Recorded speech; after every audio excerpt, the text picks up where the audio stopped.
All right, speaking of things that both of you want, another lead question, and it has to do with the rescue system, the financial rescue thing that I started asking about. Yeah. And the first answer is to you, Senator Obama.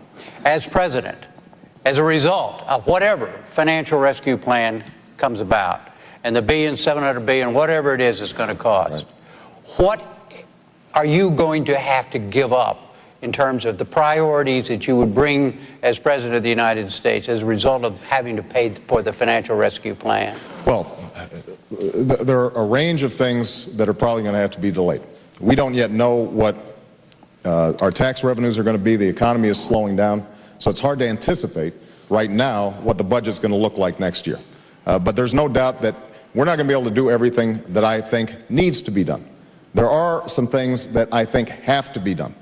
We have to have energy independence. So I've put forward a plan to make sure that in 10 years' time we have freed ourselves from dependence on Middle Eastern oil by increasing production at home, but most importantly by starting to invest in alternative energy, solar, wind, biodiesel, making sure that we're developing the fuel-efficient cars of the future right here in the United States, in Ohio and Michigan instead of Japan and South Korea. We have to fix our healthcare system, which is putting an enormous burden on families.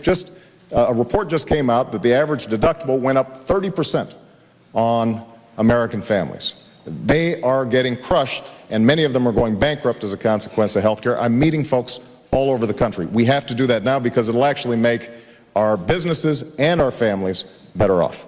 The third thing we have to do is we've got to make sure that we're competing in education. We've got to invest in science and technology. China had a space launch and a spacewalk.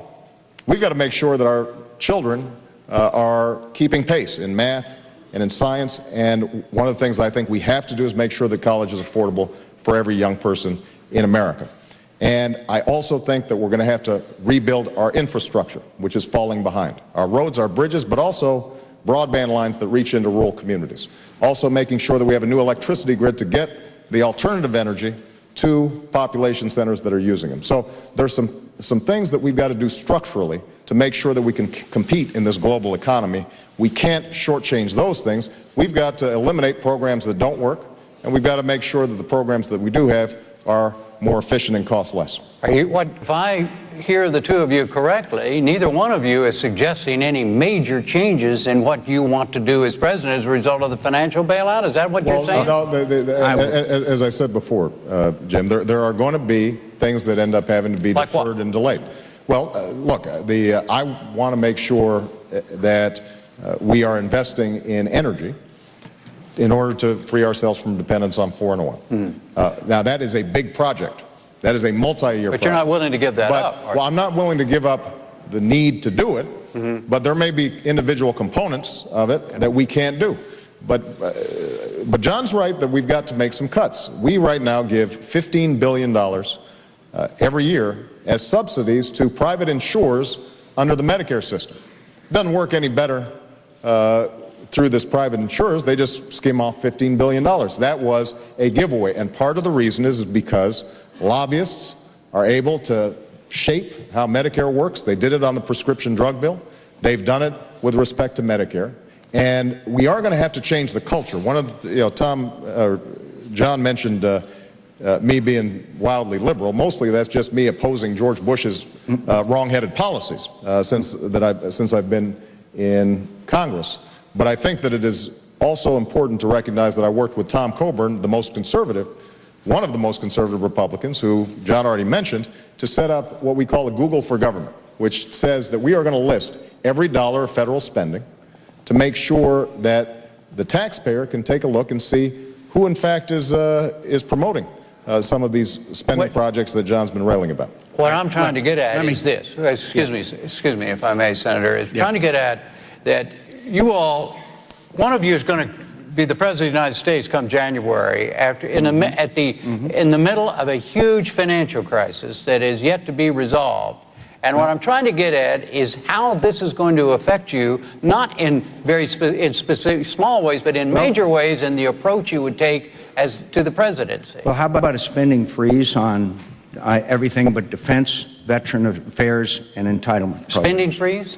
I think we ought to seriously consider, with the exceptions of caring for our veterans, national defense, and several other vital issues. Would you go for that? Well, the problem with a spending freeze is you're using a hatchet where you need a scalpel. There are some programs that are very important that are currently underfunded. I want to increase early childhood education. And the notion that we should freeze that when there may be, for example, this Medicare subsidy, I think doesn't make sense. Let me tell you another place where I'd like to look for some savings. We're currently spending $10 billion a month in Iraq when they have a $79 billion surplus. It seems to me that if we're going to be strong at home as well as strong abroad, that we've got to look at bringing that war to a close. Go to another lead question. Let me see if I could figure out a way to ask the same question a slightly different way here. Are you willing to acknowledge, both of you, that this financial crisis is going to affect the way you rule the country as President of the United States beyond the kinds of things that you've already said? I mean, is it a major move? Is it going to have a major effect? There is no doubt that it's going to affect our budgets. There is no doubt about it. Not only, even if we get all $700 billion back, let's assume the markets recover, we're holding assets long enough that eventually taxpayers get it back. And that happened during the Great Depression when Roosevelt purchased a whole bunch of homes. Over time, home values went back up, and in fact, government made a profit. If we're lucky and we do it right, that could potentially happen. But in the short term, there's an outlay, and we may not see that money for a while.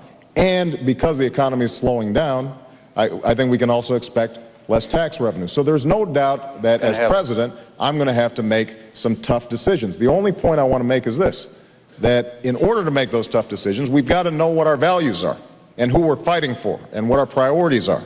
And if we are spending $300 billion on tax cuts for people who don't need them and weren't even asking for them, and we are leaving out health care, which is crushing on people all across the country, then I think we have made a bad decision, and I want to make sure we're not shortchanging our long-term priorities. Well, I just have to make this point, Jim.